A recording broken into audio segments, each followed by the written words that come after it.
The views and opinions expressed by guests on this show are those of our guests, not necessarily ours. We are interested in presenting different viewpoints and strive to be neutral parties. We leave it up to you to make your own judgments.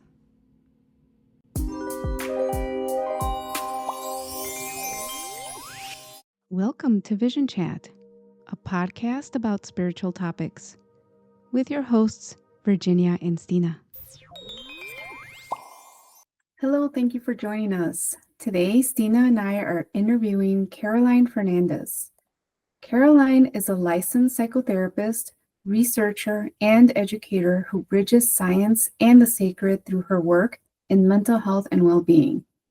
As an integrative clinician, Caroline explores extraordinary human experiences and integrates shamanism, indigenous, and psychedelic healing practices, along with Western evidence-based practices for trauma recovery and transformation. Beyond the clinical, Caroline's inner mystical world is rich with precognition, afterlife communication, energy work, and multidimensional journeying. Thank you so much for being here, Caroline. I'm so glad to be here. Thank you for having me. Yes, would you like to just tell us a little bit more about yourself? Yeah, I think you kind of summarized that, but I would just kind of reiterate, I kind of consider myself like a seeker, a healer, a researcher, and also an educator because, the different realms that I experience, how to translate that into our scientific mind. My whole journey has been that to prove myself normal and sane, right? And that's how academia kind of came into my world to understand myself better, and then moving forward to understand others and give us a platform to speak about what makes us who we are and how to exist in this world. Do you have any like spiritual labels that you like healer, empath, etc.? Yeah, I was thinking about that, right? And what I think I'm recognizing an internal resistance to those labelings, right? That we call ourselves the empath and we are all these things and try to fit unconsciously, we're trying to fit again in a box, right? And trying to what happens if we have these labels, for example, right? Are we special in the end, or are we being othered? So I'm kind of very mindful about those things. So just kind of to bring forth this conversation, I think it's also very important for us to talk about that because I do come from a trauma-based scientific academic background, right? And to when we call ourselves empaths, right? I mean, we as human beings supposed to have empathy, right? We all have empathy, but sometimes we are tuned in more in our empathy, right? So how do we translate that into the space that we are in? Also, as healers, right? We all have actually inborn healing tendency. Our cells regenerate and all those things that happens, right? So are we healers? Always like specially called healers, right? So I kind of keep going back and forth with that. But to answer your question and this space that we are holding in, right? Yes, I do consider myself a healer. I consider myself more a wounded healer who's been through the healing journey. And because of that, I'm able to see things differently. So that my spiritual connection is also deeper and open in different realms. The connection seems to be deeper and stronger because of my dedication to that and also my work that I do. Well, speaking of the research that you're doing, one of the reasons that we were interested in having you on is because of research that you personally are conducting. Do you want to speak about, can we start with that? Like what research you're currently engaged in?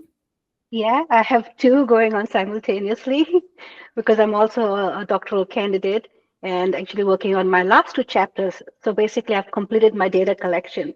And the topic has been on healthcare professionals as wounded healers.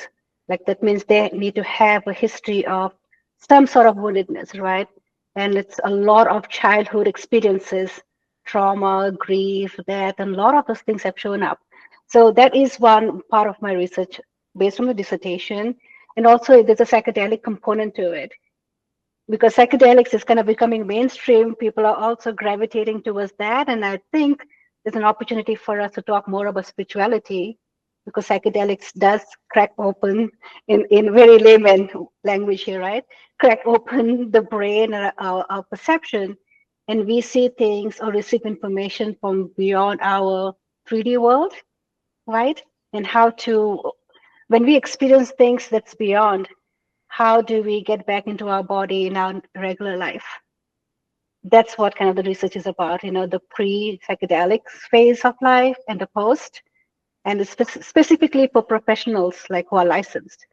And the second one is simultaneous research that's going on is I'm looking at the level of trust of experiences in healthcare professionals, meaning healthcare professionals, mental health mostly, like psychiatrists, psychologists, everybody who uses a DSM, right? The DSM diagnosis. And what happens? Are we open with our abilities, for the lack of term right here, right? Well, our abilities, the way we see, we connect. It could be through dreaming to extrasensory perception, right? Communicating with spirits and beyond. Uh, do we speak to our therapist about it? Do we feel comfortable to talk about it? And if so, if they have any diagnosis, and is the diagnosis appropriate for their experiences? And I'm also looking at their coping skills. How do they cope with life, with their experiences? Right? But that also has many several elements to it as I'm looking for the level of trust. And it just kind of show like more it's right now I have 350 surveys taken. I really would like it to go more bigger because we are not just a small, it's like a quarter of a drop in the ocean. And I know there are more people here.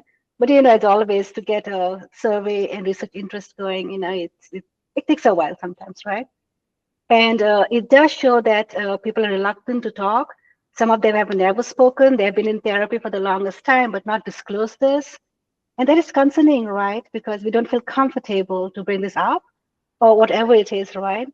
And the high rate of addiction or unhealthy coping skills, uh, suicide ideation and suicide attempts too, is also showing up with people like in my world, in our world right here. Both of those researches sound so interesting. If you could, do you want to dive a little bit more deeper into the psychedelics? Like, is it all type of psychedelics, or and have you seen a lot of difference between before and after? There is, to begin with, there is a big difference before and after people's experiences. What surprised me was like, I was looking for mostly the psychedelic assisted therapy, like a therapeutic dose for a reason, right? For healing. It can be used for trauma healing, for creativity, for inspiration, right? And for many other things. Uh, so when I was interviewing my participants, right, they have experiences of psychedelics. Psychedelics meaning mushrooms, psilocybin, ayahuasca, and peyote. There are many different types of experiences that they have had that also kind of showed up. So I was not looking for a specific form of psychedelic being used. It was like an open window, whatever it is, right? And then I have people who have used it too when they were much younger. So I was, that was another element that I didn't expect. So when you use it younger, how does the brain function with that, right? The neurological part of it. And if your frontal cortex is not formed yet and you have tried psychedelics before, can you imagine that expansion of the world and seeing all the spiritual part of it? And then we call them bad trips if our bodies are able to regulate, right? And we had kind of those conversations. And so I'm going to kind of give my experiences with psychedelics. I have to say that I'm pretty new. I have not had experiences before 2 years before. I come from a family system or a culture like all psychedelics are bad, right? So I was like, never tried that. And I also have two kids. They're young adults right now. My being a mom, I was like, all psychedelics are bad. We're never doing it. And I used that lens to kind of, to raise them. Which in my defense, I'm still saying that was a good thing that I did because I had no experience with it. And I would have not known how to parent my kids if they had experienced that. Because I'm very open with conversations with my kids. So that being said, my very first experience has been with ayahuasca. And I remember from no psychedelics experience at all to going with ayahuasca, right? And that also kind of came from my dissertation research interest, which has been going on for over 3 years now. And I was invited in the space to come sit, mostly come sit with the shamans. So it was in Peru. It was at the Temple of the Way of Light, a very beautiful place, completely in the forest, in the wooded areas. That kind of resonated with me, being away from and off the grid. I was basically off the grid. I just went off my phone and everything. So it was like 15 days of this retreat. Again, it was for healthcare professionals. So I was like, I went into that with such a mindset, till like an experience how, and I do have experience with spirit and energy and everything else, but not with psychedelics then. So we know when we kind of sit in the gathering, when the shamans kind of work with you, I had still decided not to take it till I felt a push, this push in the spirit, like, ow, like, and my body just moved forward and I went. And that's how I experienced that. Like, and for me, it was just the entire retreat, the entire journey was just a reminder for me to go deeper into my spiritual way of being and to just stay on my path of what I'm actually talking about right now. So there was more of those affirmations that I got into those experiences. It's so interesting because I feel like well, I'll speak for myself. I mean, when I hear Mhm. psychedelics, I'm like, I don't want to try it. It's so scary sounding. But I think it also comes from that, the way that I was raised also within my family, like, don't do drugs. It's just Yeah. bottom line, don't do drugs. Don't mess with spiritual things. Grew up in a very Catholic household. So Mhm.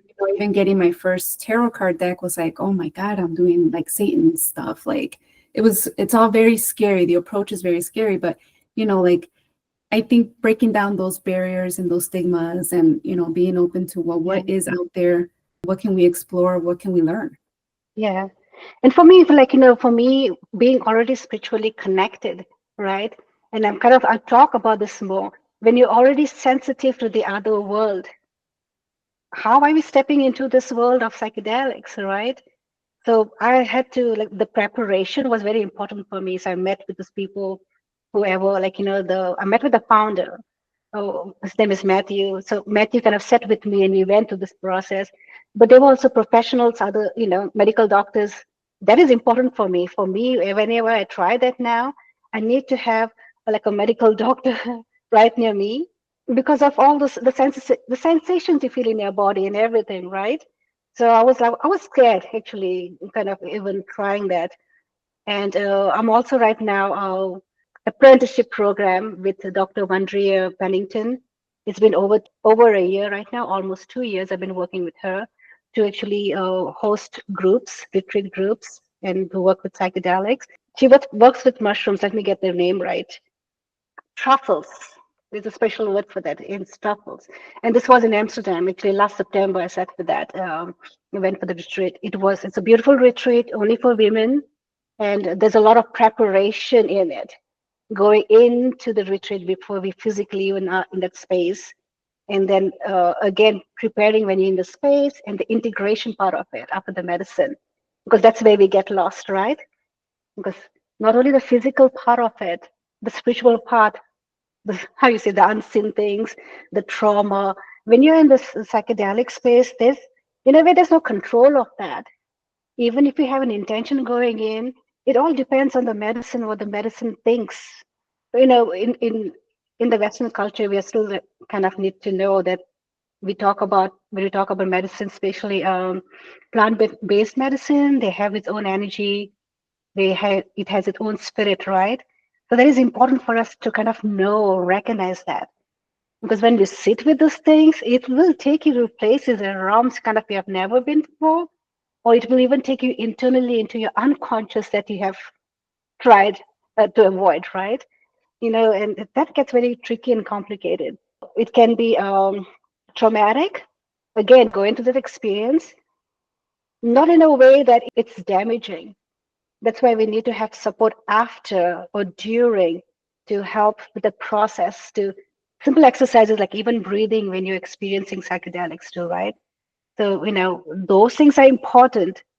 And when you kind of come out of it, to have a safe space I cannot stress about having a safe space for the work that we do, right? To have a safe space to talk about it and to integrate. So integration, especially with psychedelics, needs to be more than four or six sessions. I would actually encourage 8 or more, because as we unwind, things kind of come up, because there's a component of spirituality in it too, right? Even when we have spiritual experiences, there is spiritual transformative experiences and spiritual emergence, almost like the cracking of the soul, right, of the mind. We talk about the Kundalini awakening. If a person has never experienced anything like this, right, and they're feeling it in their body, like pins and needles, right? Dysregulation, psychotic. This is where we talk about the DSM or the mental health. It could look psychotic, and it really, really looks and feels like psychotic behaviors. But is that the right treatment for it? Right? So so that's the niche, the point that I'm trying to expand in the mental health is like really having the right assessments, even if there can be an assessment, right? And how to kind of have these conversations and the dialogues. Because spiritual work is a place that you have let the discomfort be, because that's how the work is being done. Well, it's very similar to therapy, right? If you're doing just traditional talk therapy, it's a place where you're exposing, right? Mm-hmm. Vulnerable, digging through the layers of trauma, and maybe there's a parallel between therapy and spiritual work and awakening. Yeah, Maybe not. I would agree with that part of it, the attunement, right? Right? Being like how we are holding space right now. We're just meeting for the first time and we are here, right? So it's the connections that we need to feel. And connections are felt energetically, right? Most of the time, like the vibes, we talk about the vibes. How do we feel with the vibes? So energetically, we feel that. And sometimes we take longer than, the time frame that's given. It also kind of comes from whatever experience that we have had before meeting each other, and all the previous experiences are going to show. So the vibes we're going to carry every which way we go, right? So to answer your question, Virginia, yes, it's an attunement to sit down with somebody and feel comfortable to sit with someone and to go to places that brings discomfort, right? So it's like almost like, it's almost like a dance, like it reminds me of waltz. Someone leads, someone takes a step and all those things, and you're so in tune, listening to the music and listening to the rhythm of your body, the energy that kind of takes you. And it would be fantastic if therapists actually are into those things, right? Yeah, but yeah, holding space, being in that space is being a therapist. I'm curious about the other research that you're doing as well. Mhm. I've never seen someone at your level of expertise and training and education do a study like this. I mean, I'm not saying that I, know all the studies out there, but it Mhm. really caught my eye and my attention of like, because when we're talking about blending therapy with spiritualism, like, or spiritual topics, and we're talking about, the near-death experiences, spiritual awakening, chakras, when we're starting to get into that world, at least from what I see, is there's this separation between, like mental health and the spiritual. And there's therapists that have one foot in one side and one foot in the other. And it's this walking this line, this careful line of, following ethics, following laws, following, the how do I want to call it, the rules of therapy Yeah. within the ethics. And also that part that you're talking about, which is, but if people are having these experiences, are they coming to therapy to talk about them? And if they're not, why is that? Mhm. And then on the flip side, as a therapist, are you open to hearing about these things without labeling it psychosis or without labeling it, psychosis, basically? I don't know if my question is making sense, but like, I'm really curious about how you came up even with the idea, this is what I want to look at. Okay. So let me kind of start with, I'm going to answer like the second question. The question is about, as a clinician, as a therapist, how do I address this with clients, right? When I'm doing my assessment, Like my assessment is my own way of like, I'm looking for the signs to see how intuitive a person is, and if they have any kind of spiritual connection that's deeper, that could dysregulate them from being, how you say, unquote normal that we talk about, right? So I'm going to kind of inquire about their sleep when I do my assessment. How are you sleeping? Like, what are your dreams look like, right? Are you restless when you're sleeping? And they were like, and I get this look like, why is she asking me about this, my body and stuff like that? And I just tell someone, just humor me. There's a part to my madness, what I'm looking for, right? And then I look into dreams, how, if you dream, like, how do you feel? Like, are you restless? Do you feel drained in the mornings? Or, do you feel like you have like premonitions, dreams that you don't talk about, or say your dreams come through? And all those things kind of, I assess them to see, okay, what is intuitive, what is like, if, because we are all dreamers, we dream. We are daydreamers and night dreamers too, right? And so when we dream, there are some people will say, I never dream, right? I don't, because I don't remember my dream. Just because you don't remember does not mean you did not experience that, right? You have experience, but for whatever reason, you can't recall, I can't remember. So I kind of go on that base. So for my assessment, again, like the very intake, when I meet the clients first, I look into that. And then, like as time progresses, I kind of educate on, let's look at this differently. And many times there's also like I'm seeing a correlation between trauma, especially childhood trauma, and more of intuitiveness on a higher level. We talk about hypervigilance, right? When if you have experienced trauma, there's a tendency of the brain to go into hypervigilance or overdrive of protection, right? What is actually a traumatic part for trauma, like a cognition, and what is actually an intuitive part as an intuitive sense of knowing. So that is what I kind of look out for. So then the first question, how I got into this is because of my experiences. Growing up as a kid with all the sensitivity, right? I would kind of find my own things, my own way, maybe blindly following it. I would tell my mom or my family about, oh, I had this dream, a fascinating dream, whatever it was, or dreams with messages. They would listen to that, but like, I don't think I ever got the additional support that I needed in that. And sometimes we can be unintentionally dismissive of a person's way of being, right? And my experiences have been like that. So I was just like, yeah, this is what I do. I just kind of go around with my world and stuff like that. Before I became a therapist, I was already doing healing work, like energy work, and I was Reiki attuned and some other various shamanism kind of work. I was already kind of doing that. And that actually, my spiritual emergence, the cracking upon opening of mind. Now, mind you, I was already sensitive and intuitively doing things, but still I had a cracking, breaking up and opening of my psyche, my soul. That's when I had a premonition dream of my dad's death, impending death. And kind of I had a system, like, I still kind of have a system when the dreams it was like a replay happening every time. Every time I meant, like, if 3 days in a row, if I dream about it 3 nights in a row, I know I have to do something about it. So that is then the agreement with spirit and myself. Over time, I just kind of created that. So that happened with me, and lo and behold, my dad had no clue that he was sick. He's old, he lacked self-care, and completely, that's another story about, if you lack self-care, are you intuitively knowing what's going in your body, right? But he was very religious. Look at this, he was very religious, but not spiritually intuitive, right? And that comes from a disconnect of trauma, from a, childhood, had extensive childhood trauma. So from that, the disconnect between the spirit, the soul, the intuitiveness, right? To connect here. But what we do is, in a very misconception about spirituality, is we seek spirituality everywhere around us, but we don't understand that it is within us, right? So that is kind of my dad's story.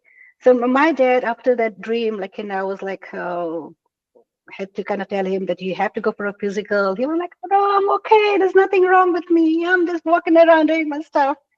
And because I was insisting it, I was really kind of restless because I was insisting it. He did go, and then he was diagnosed with stage 4 cancer, pancreatic cancer.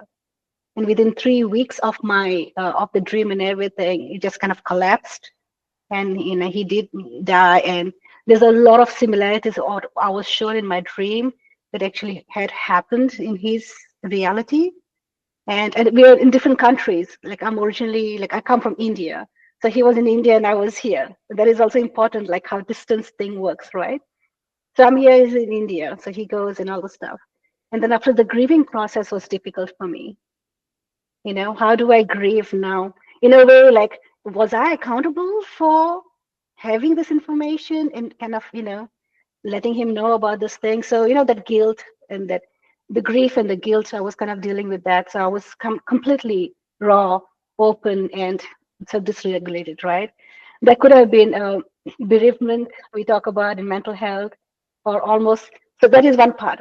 The second part was, and this is I've heard about this term, like a shared experiences, like two people can share similar experiences either through dreaming or to like spiritual like entity or something being in between. You can experience something similar like that. So my dad's dying process as he was transitioning, I kid you not, everything that he was experiencing, I was experiencing here completely. I was like going in and out, like, and it was such a thing for me too. Like I was going in and out this vibration, right?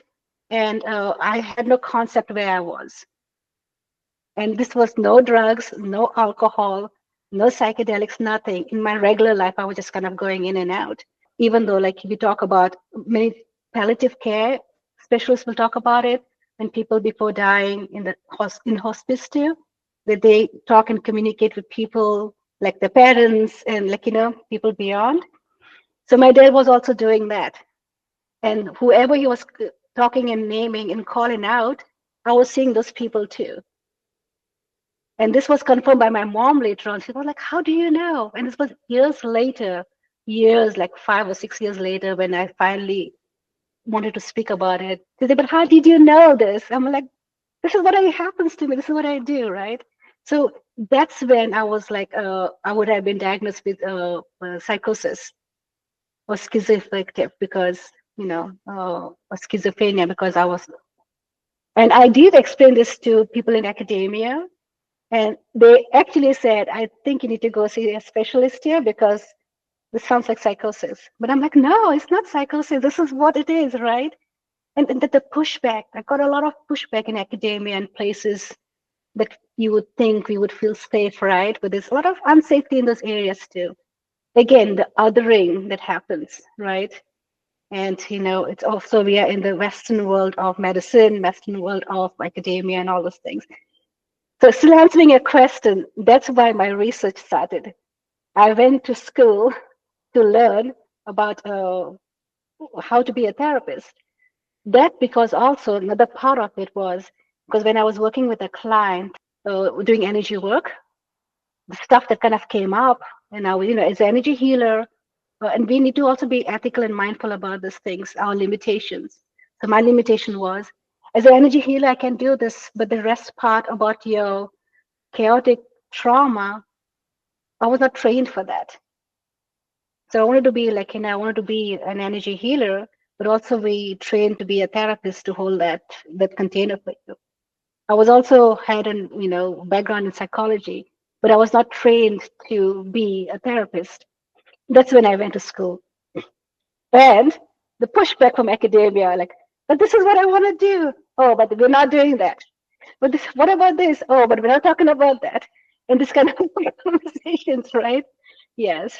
And it was important for me to get my PhD just to prove a point. And it was completely spirit led. My whole journey has been spirit led.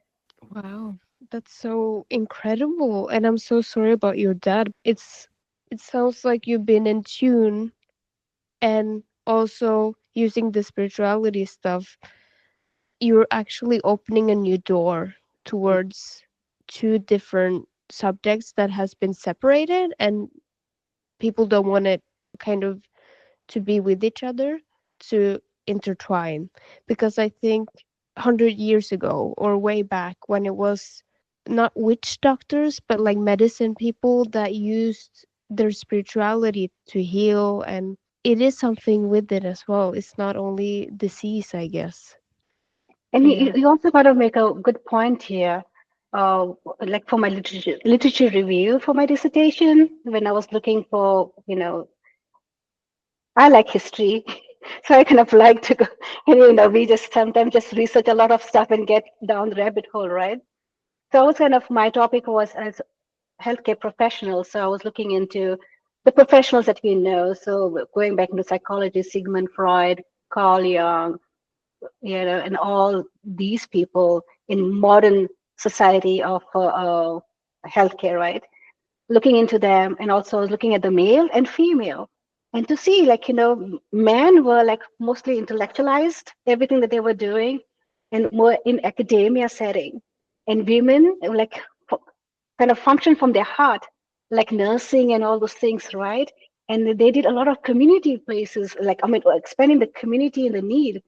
So I was like, whoa, there's two different things going on, right? From the head center and the heart center, right? And also, very sadly, right? And I kind of, I'm just feeling that I'm feeling this before I even share that. Many women, when they were showing their power, being in the spirit, being as an intuitive, as a healer, right?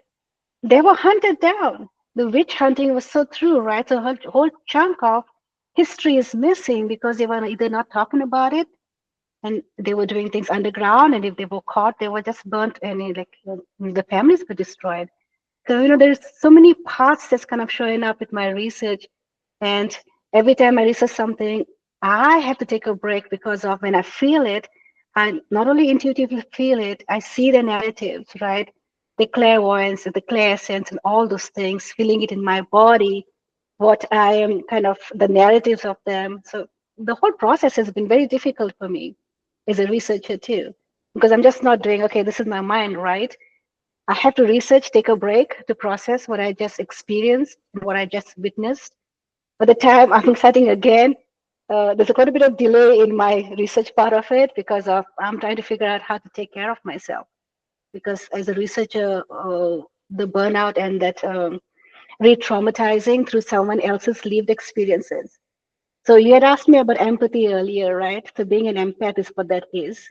You feel so deeply for someone, even if they're alive or dead or they're transitioned, right? Like when you're communicating with spirits, you can pick up on their energy and their story, and you can also feel it in their body and channel that. So what happens, right? Now again, I'm in the academia setting. Like, is there any support for individuals like me? So we need to go and get it. I'm lucky I have a therapist who understands me completely. She has been a lifesaver for me. That's why we need to have more therapists around, or people who can hold spaces for us. Yeah. How do you take care of yourself? Just out of curiosity, like because you're such a strong empath and you have hundreds of people sharing their experiences with you, how do you then, one is like you're recognizing, okay, I'm starting to feel a little bit burned out or I need to take care of myself. And then the other part is doing that, taking care of yourself. How do you do that? Yeah. So the basic thing that I have learned to do, and this is also the latest thing that I've been learning to do, uh, to the what I have learned in spirit, and this kind of comes from my experience with psilocybin, the truffle experience I had with Dr. Wandrea Pennington in Amsterdam. She's a medical doctor, and again, I said, remember, medical doctor was important for me. And going into the spaces of, like, working through your trauma, working through your wounds. The whole group was about women, and in that ceremony, what I recognized is it's my service in this lifetime is to hold space in a way, because I feel it. I feel it through my nervous system. Like, that's the strangest thing to even say. I feel it through my nervous system completely, to the cells of my body, to through the neural pathways, right?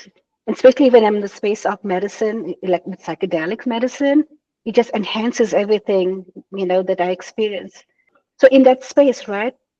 What I have learned, and I've been taught by spirit again, to listening to the narratives, the stories people share is important, because sometimes we do not know how to grieve, or we have a limitation with our grieving process, right? So as a therapist, I'm listening to their things. So when it's almost like dumping or pouring myself here. I'm here. I need help, but I'm pouring this out, right? So when they pour those things out, that needs to be transmuted, if that makes sense, right? So what I do is when I have sessions, especially when I have heavy days, I light candles. One thing I do, I have lots of candles, the tea light candles, and I kind of either I would say the name, speak the name, or speak what I need to release in it, and I just burn that, and I walk away from it. So what I do is when I kind of light it and I walk away, it gives me the boundary, the separation that I need in spirit and for my sanity too. So that is what I do for self care. And there would be like either monthly or weekly dumps of me having the grief, again releasing that part of it. And so when I hold space for grieving, I know it's not mine; it's a collectiveness of grief. If that makes sense, I need to clarify that it's not me. I'm grieving because I'm so sad. I'm grieving because of these experiences that were shared, and to release that, right? So that is one practice that I follow. So with that part of it, like I have my altar, things that makes me happy, my crystals, my little animal spirits that shows up for me, my meditation in my wake time. I collect the little crystals, little, and I keep them. So that is my space that I know. Oh, it's important to have your altar, whatever altar it is. If you're following a religion, having a religious altar. So I have a Catholic background. I was raised Catholic. So I have my little, like, Mother Mary in there, and, little cross, a crucifix, and I have all those things that I create. Almost like you would say that in the non-Western world, like how the shamans kind of have their own things, right? Own essence, own plants, stones, or whatever it is that they work with, right? So over my experience, most of my experience is like spirit teaching, the training in spirit, right? And also, being with people in different cultural background. When I went to Peru, I spent a lot of time understanding their culture. I also do like field research when I go to places, and create my own way of being in the spiritual realm. So those are things are important. So I would say anyone who's a healer and doing this energy work, have an altar. It could be whatever it is. Maybe even could you have like a Star Wars wand if you want to. Whatever makes you happy, you just have a collection of those things right there, right? So that your centering and grounding is important. Either when you're actively doing spirit work, or even if you're not doing, because the grounding is important in your life as a part of your spiritual practice throughout. And I would call that all that would be like spiritual hygiene. And salt is very instrumental. Like I keep salt around with me when I do, specifically when I work with energy, but when there's intention towards that, a bowl of salt. It can be either dry salt or salt and water. And I use that part for absorbing and clearing up those things. Do you have any advice and tips for somebody that is just starting out? Yes, very, very important. First is to ground and center yourself. So as long, whatever time frame it takes, I would just say practice that first. And keeping your environment safe, especially if you're going into meditative state too, right? I mean, you can go through a guided meditation there are different levels of meditation, right? So you can kind of learn to ground and center yourself. It's important to know where you begin and where you end. Because when we are talking about going into a dimension that is endless, it is just a vast thing, right? So you need to know where you begin, where you end, and get to know your body more, because that's where the centering is. Get to know your roots in this dimension. You can get lost in the spirit world because that is baseless, bottomless, and it's very wide, right? How do you come back home? Like you need to have like a GPS plan to come back home, right? Coming back home is to your body, to your environment. And if you're untethered, right? And if you're ungrounded, uncentered, that's where if you go and you're not able to come back, you might come back but still not be in your proper mindset. That can easily turn into psychosis, like spiritual psychosis, and that will be a problem. And if you go into the medical institute and in the mental health part of it, and you're already dissociated and split up, that's a crisis that they might not have the training to take care of. Most of the time, you'll be medicated, right? Medication does have its place. I'm not saying it's all bad. But for this part of it, if they do not know, they will have try to work to get you back in whatever they're doing. They will medicate you. And that medication most probably is not going to help you because you're already lost in a different dimension, different space and time, right?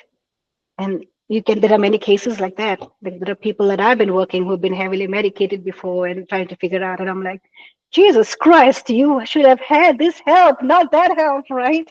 So I'm learning, working with clients to undo those experiences. So that means they have to start with the foundation of trusting and believing themselves. That's right.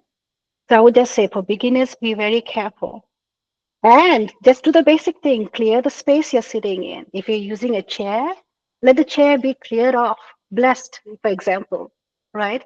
So that is where if you're like loopy doing a thing, having fun, you're already in a clean place to come back, right?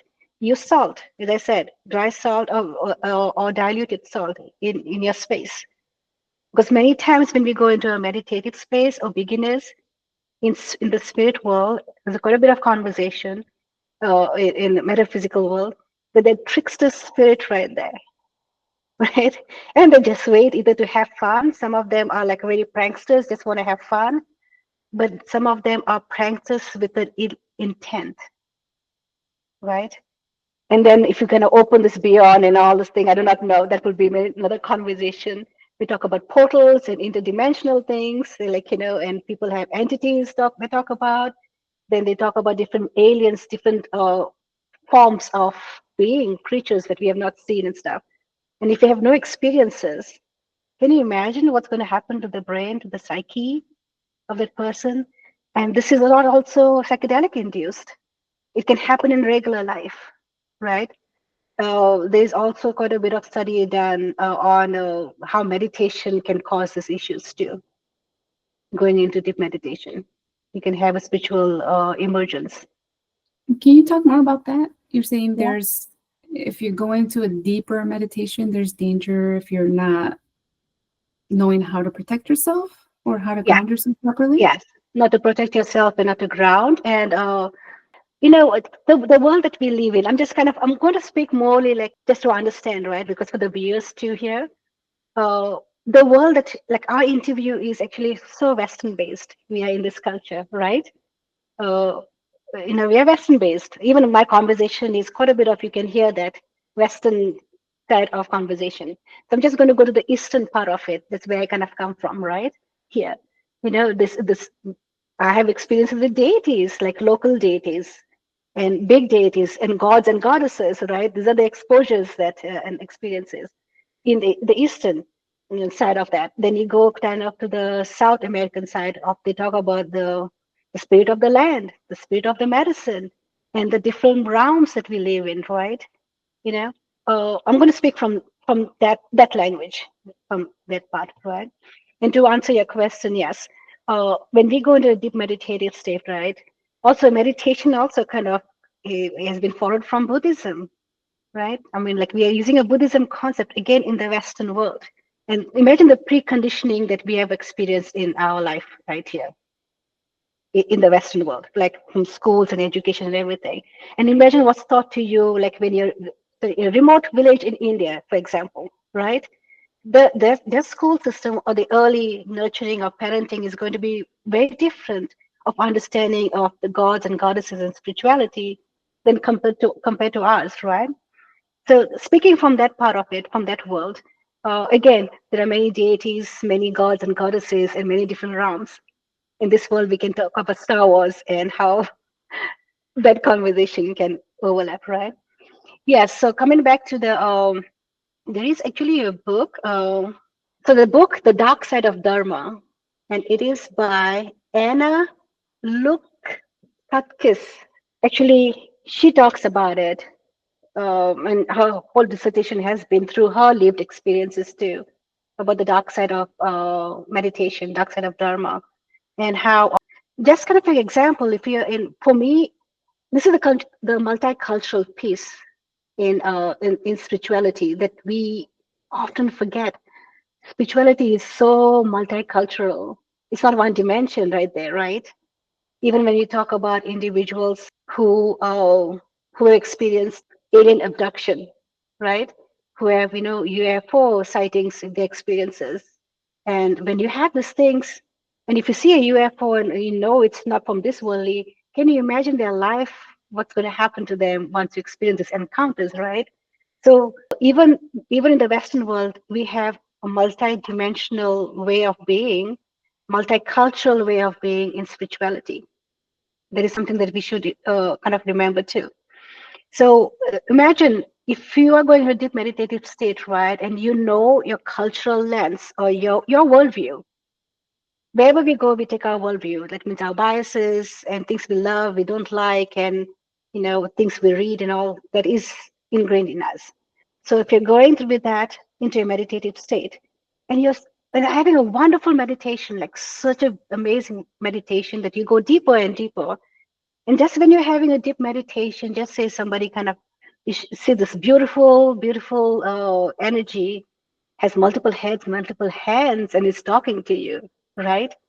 And if someone from a Christian background, and I get a lot of pushback about the work that I do and the conversations that I'm sharing at the moment too, from Christian background saying this, what you're talking is not Christian based. I get pushback from my family system too, from my extended family system and my family system. But why are you not talking about Christ, for example, right? Is this Christ based? Is this Christian based? Is the first thing that I get, and I've been quite a bit of burnt with that and traumatized with those things too, right?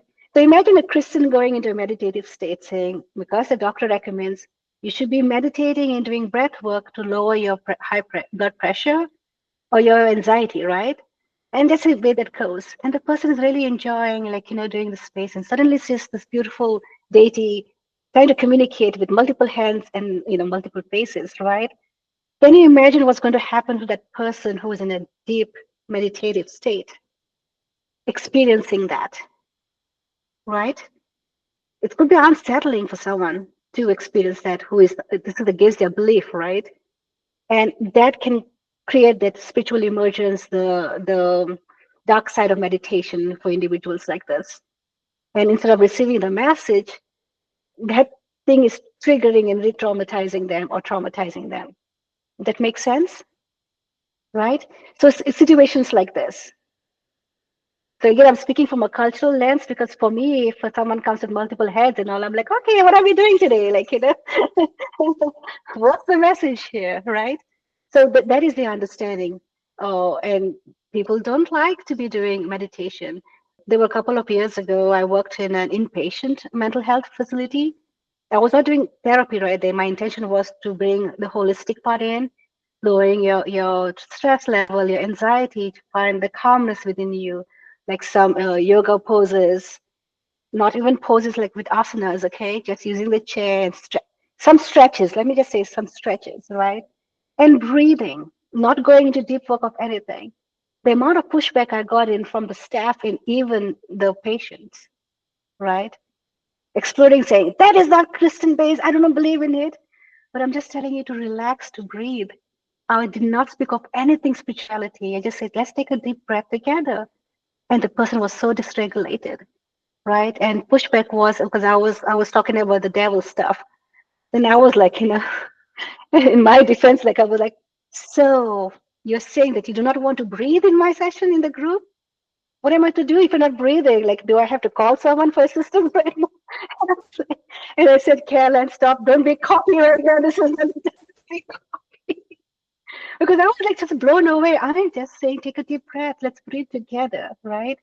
So this is the pushback. Instead of just following that, maybe that person's whatever was coming up would have just been de-escalated, right? So when we talk about spirituality, the inner practice is so important.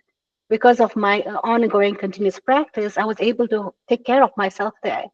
Otherwise, if one person goes off, the other person goes off, it's like a domino effect that happens, especially in groups in community settings, right? And the pushback is also, okay, you look different, right? I look different. again, the multicultural piece. What are you bringing in here, teaching us, telling us what to do, right? So all those things kind of plays a part. So it's for me, it's very important that I take care of myself. And self-care also quite a bit of isolation that happens. It's an organic way of happening, and sometimes it's a post-isolation of.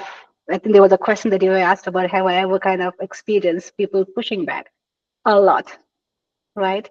Having speaking this in places, and thank you again for the safe space. It's so important.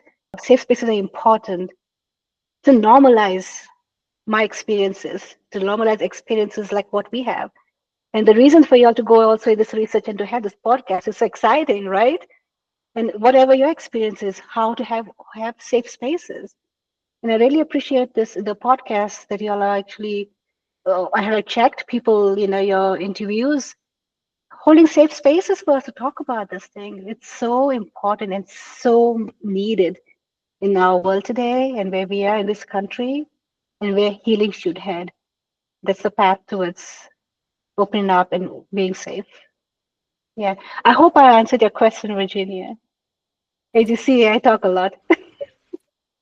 Oh, it's so wonderful, and we're learning so much. And Stina and I both appreciate you very much, and for agreeing to also come on the podcast and take time to do this. And we just like to talk to people and find out Yeah. what their experiences are, and hopefully put something out there that people can benefit from. And well, we benefit too. So selfishly, Yeah. we're in it also because we like to learn. Hmm. I have a Yeah. selfish question for you. Hmm. I don't know if you can answer it. No pressure. But I'm curious about the grounding piece that you were talking about earlier, and it just sounds like it's such a fundamental part of Hmm. spiritual practices, and it's very, very important. How do you work with someone who maybe is resistant to grounding, or people that have fears of grounding? And the reason I'm asking is because I'm also a therapist, and I've worked with people, not even mentioning the spiritual part yet, Yeah. because it's gauging, like, are people open to it, or, is it okay is it going to vibe with that person or not? Hmm. But even just helping someone ground, sometimes I've had pushback on even that part. And, I think personally, I struggle to understand, like, why wouldn't they want to ground? And myself personally, when I started exploring meditation and, developing abilities, I think at first grounding was difficult for me. Hmm. And there was something about it that felt uncomfortable. I think I'm asking you 2 or 3 different questions Yeah. here, but is there any advice that you have on that part, or any insight into that? Yeah. It's a very good question that you're asking, especially in the space for clients, right? And also when the therapist is ungrounded too. When the therapist can be ungrounded and the client, it's about energy, how we give energy, right? If the client is ungrounded, and let's say we are grounded and we are centered and we come in therapy, and we know how the therapist life is. We have clients after clients, and we are also untethered in that world too, to help support, right? So we can have, as a human being, we can also lose that. So people who are not able to kind of take a breath and ground, energetically ground, it's important to give them something that they can feel, right? If you're doing it virtually, they could touch things around in their places. So kind of, I would start with that. You kind of do an assessment again. Oh, let's take a deep breath. Let's just ground yourself, right? And you will see like this moving, and slowly, if you open up your eyes, you're looking there, looking somewhere else, and I was like so grounded and centered in my space, holding space for you, and you're not even making an attempt right there, right? So there could be many things going on. Again, from the trauma lens, I would kind of bring into that discomfort or the unsafety, even in grounding, and bless their hearts and our hearts too. We need that so bad, but we also anxiously need it. So that anxiety kind of comes in before our need of settling down. If that makes sense, right? So you would take more time just to help them ground, because that take a deep breath and let's just relax and calm. That's not going to work. So you have to spend more time in helping them to maybe hold on to some things. Like I keep things around, like I have stuff around me, and clients sometimes, like, people do not know, like I touch things and I move things, and like, like I have my stuff. And if I need to get a sensation, if I have a sensation I'm going to be floating and aloofness, I have something that is actually kind of pokes my hand and brings me back. If I need something to help me regulate, I have something smooth that I play with, right? And these are practices because I practice this on a regular basis. I'm just unconsciously doing that because my body recognizes what I'm doing. So many times, like even if I'm talking like with you, right, and I'm like in this space of talking, and I'm grabbing for something, my body, the psychosomatic connection has been made. That's why the altar, the practice, and playing with all these things. I use the word playing because be playful with, gently, have fun with it to get to know it.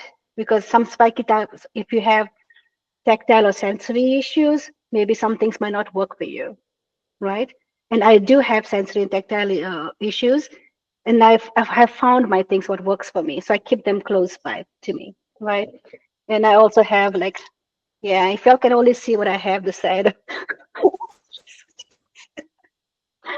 If I feel grief too much, I'm sharing you my personal stuff here. If I have grief as a wounded healer, I have this that reminds me. This reminds me that it's like the woundedness is showing up. So I'm just going to hold it to So I'm grounding myself. I'm going to be present for you. If something's coming up, like I channel it through this. These help me to ground because if not, then I would be spacey in an altered state. There are times and days where actually I am especially if I know my days are free. Like today, I don't have any clients. I have this and I have some personal errands. So if I'm not careful, if I just relax, I might just go in an altered state, like in a trance, almost channeling state of mind that I and that is my life. This has been my norm. And when that happens, I lose time in this reality. So either I have to sit down and do spirit work, or I just have to sit down and relax, right? So again, another part for mental health people to know that people are like this. What does it mean? Does it mean that I'm actually having a crisis? No, it's just that I'm opening or being invited in the space of healing in a different way, more into the spirit realm, right? Yeah, so all this can help you as a therapist. So coming back to the client, right? The basic things, the sensory, look out for like the color red. Describe in detail, I tell them. Describe in detail the color red around you. And many times they'll say, I don't see any color red. And I can see through my screen, right? They'll say, okay, just take a breath, just take your time, take your time. And it's just about like, again, I have to be centered and grounded as a therapist. So like giving them the field, because what they're doing, the pushback is kind of coming mostly from a trauma-based experience, right? And they're going to push back, and they do want the help, but they do not know how to be in that space. So it might just not be 1 or 2 sessions. Gradually, they will learn, and they will learn to use the same skills what you're telling them. Look for the color green around, describe to me in detail, right? And then you will actually start seeing and noticing the switch between them. And then you can say, okay, let's take a deep breath right now. And out of 10, 5% or 4%, they will be able to regulate and take a deep breath. And then you can help them through centering and grounding. Now, mind you, if you're having a specific session for healing work, right, and you have a time frame, this might not work very well in a time frame. So what I tell clients when they come for energy work, I tell them to give themselves 30 minutes, the time frame for 30, 15 or 20, not 5 minutes or 10 minutes, to be in this relaxed space that they need. That means make sure that you eat, drink, relax, listen to music, whatever suits you, do that before you come into the session. So when you come into the session, you and I can attune and do our work. And that seems to be helping me. And if that does not happen, then we have a conversation. Maybe let's postpone this healing session to some other time. Yeah. So in the background, meantime, it's all the work that you need to do for yourself, right? That also means crying, laughing, taking care of yourself. Spiritual work is actually drip work. It's not pleasant work all the time. And we have learned to use crystals and channeling, singing bowls, and all those things sometimes as a bypass to avoid taking care of other things. So being mindful of that stuff too. I know we're And going a little bit over time, yeah, but what do you think is the biggest misconception when it comes to this work that you're doing? I think the biggest misconception would be that the spirit world, and I think I mentioned that before. First is like the spirit world is out, external, it's outwardly. It isn't. Spirit work is within us, right? And I think I was about to say the misconception would be, but it could also be the resistance for people to connect to themselves or to trust, right? And the pushback that you can receive from that. So spirit work within, like internally or externally, is a lot about trust. So it's about trusting yourself, trusting the sensations when the breeze touches you. Sometimes there might be a breeze, or there might not be a breeze, but you can feel that the touch, the gentle touch when you are having a presence in you, right? Initial stages of meditation too, you will feel a sensation like little tickling or like a pressure and all those things. And sometimes that can be scary too when you're not aware this is happening, right? Yeah, so the misconception is, I would say, one is that part of it, and another misconception is all spiritual work or some, uh, although they can be scary, right? Scary because remember I said about our cultural, our worldview and our belief system. If it's different, it's going to be scary, right? And that all spiritual work leads to psychosis. I think that misconception, it's a dangerous framing right there to say call it psychosis, because again in the shamanic world, in the Eastern world, they would say that's where the healing, that's where you become a healer, when that this reality is cracked open, right? So that you can work through a spirit led. Again, there could be a calling or not a calling. Also, I want to also kind of highlight that mental health also is real, or mental illness is real, and not to be dismissive of that at all. So when we talk about the Western medicine, there's a reason why Western medicine has come. And the interesting thing is, Western medicine is also spirit led, and we forget that, right? Because whoever was trying to solve a problem has got a, like, if the plant can give you a prescription what tea to make, of course an organic thing and a non-organic thing has been made, right? So even science is a lot spirit led, but maybe they do not get that what do you call it, the validation for that, but they are interconnected. And I see that very often because when I do a reading, when I do energy work, there's a lot of science in it that is connected. Caroline, is there anything that you want to share? Any final thoughts? Anything that we haven't talked about?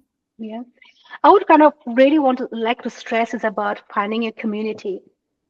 And even there might be trial and errors in community, because in spirituality, there's a lot of ego in that world too. A lot of ego. What can you see? Oh, you can see that. I can feel this. And that's, my goodness, been in that spaces too. Finding a safe space, a container in a community setting, we do need to have those people around us. Even if it's one or two people, you don't have to be in a big group that is like on a stage trying to do stuff, right? You can get overwhelmed with this energy and everything that's going on, and you can feel ungrounded because now you want to either be like somebody or there's so much going on, right? And when we feel energy, there's a tendency of being like hyperactive with the vibration goes like like that, right? And we can lose ourselves. So finding a community that grounds you. If you don't have one, create one. You can be the catalyst to create one. I really, really stress upon that, having a community. Yeah. And do your spiritual practices, whatever makes you happy, whatever makes you connected to the source and yourself, practice that on a regular basis. And if you cannot do it like, if you say, make a commitment to say, I'm doing it this week, every week. And if you skip a day or two, just be kind to yourself, right? Because that vibration, if you're being hard on yourself, that vibration can change the trajectory of what you're doing. So be compassionate, be kind, but do have a spiritual practice and spiritual hygiene, right? Even a shower can help, an intentional shower or a bath to remove these things, right? And make that practice or practice it more often. Where can people find you and what do you offer? Yes. So people can find me, I guess, on my website. I have a itty mini website right there. I'm not kind of I'm sensitive in the social space too, at least for now, like listening to my calling, what it is that I need to do. And I know there's an expansion happening, and I'm supposed to be offering services besides therapy. But I also see clients, since we're talking about this, I think people will already know that I'm a psychotherapist licensed in Georgia. And I also do consultation and coaching for spiritual connections, and consultation for I think higher way kind of goes to help with processing the experiences, the spiritual transformative experiences, which shows in my research too, and many other researches. That is the healing process is that, and your spiritual transformative experiences, like spiritual experiences that you have had, right? To integrate that in your life, that's where the healing happens. That's where that's what I offer. And I offer from this realm to any realm. You can have any conversation. And I want to kind of just stress about that, because people do come and say, oh, but can I talk about this? Yes, you can even come and talk about any realm, even politics, because that is a part of you. I may disagree or not agree. That's my personal thing, but that's not what I'm sharing with you. I'm here to hold space. So what I offer is a container holding space in this realm and the others. And if that is what they are looking for, and if they want to have a chat and conversation here and there, so that could also be something. And I have the Facebook page going on, nothing much. If that's what they want, mostly I just post my professional things, what's going on that. Yeah. Are you still looking for research participants, or are you done with that? I'm looking for research participants for the level of trust in clinicians. So I would really appreciate that link if you could share that. And people, it's a voice. Like I know it's everything's anonymous. I just want to stress that no data is collected. I just want to know them as a human being in that space, but not taking any of the personal information. Because we need to be very careful about people giving them the autonomy to share what they want to share and when they want to share, and have the privacy too. But the same thing for my dissertation was too, because I worked with licensed professionals, and in the space of psychedelics, many things are not legal in this country. So all these things have to be taken into consideration, right? Because most of the time, my participants did go out of the country. I want to just highlight that. Well, this is a public space, is going to go out right there to keep everyone safe, right? My practices also have been out of the United States, and in a container where there were shamans, the Shipibo shamans from Peru, actually present in their space. So going into their space of healing, and that's how I have practiced. And that's where my calling is actually. The next steps, I want to go deeper into the spiritual realm and, the healing part of it. Awesome. And just to be clear, we do have an international audience. Like, who qualifies as a research participant? Anyone who has experience or are experiencing extrasensory perception, mediumship, that all the clairs possible, right? And even if they have encounters with UFO entities, aliens, all those things that we do not talk about, right? Or it's, I think in a simple way, it's not mental health, not clinical work, and I think I'm just censoring myself. It's really like I'm hearing, we're not doing that, Carol, I'm not labeling it. But when I communicate, I receive messages too, so I'm like paying attention to respecting the spirit world. They're like, we're not going there. Don't label. Yeah. So anyone, but they need to be 18 and above, because that's how, the safety for as a researcher, right? 18 and above. And there are some questions about their coping skills. So I would just say have patience to answer that. It's just like 5 or 6 minutes, depending on how quick you answer or you respond to that. Oh, that would really help me to highlight. I think it was just last time I was doing a speaking engagement last week, on Monday, and I just pulled up my certain percentages to see out of the 350 people. It's still sad for me to see what I'm witnessing. Like addiction is so high, right? Substance use is so high in this field. Suicide thoughts, people have attempted suicide because they cannot cope, right? And going to the dark places. My heart breaks for that. And that is what I want to advocate is let's listen, hear us, see us. We do exist, right? Find a different way to help us because this certain diagnoses are not working out, for example. So have another diagnosis for us. Another part of this is also insurance does not cover up this kind of conversations or this kind of healing treatments, right? So advocacy is so important. So just letting your participants know, or your audience know that it's giving them a voice. I actually did that research because I wanted to speak about it and I could not find the numbers. I said, you know what? Let me just go put it out. And I had to go through the entire IRB procedure, and things just happen so quickly. And I'm just sailing with it right now. It's just to give voice for ourselves. Thank you so much for joining us. We really appreciate you. Thank you so much for having me. It's really a pleasure here. Thank you for listening to Vision Chat. You can find more about us at visionofprofoundhealing.com, where we offer readings, courses, and classes.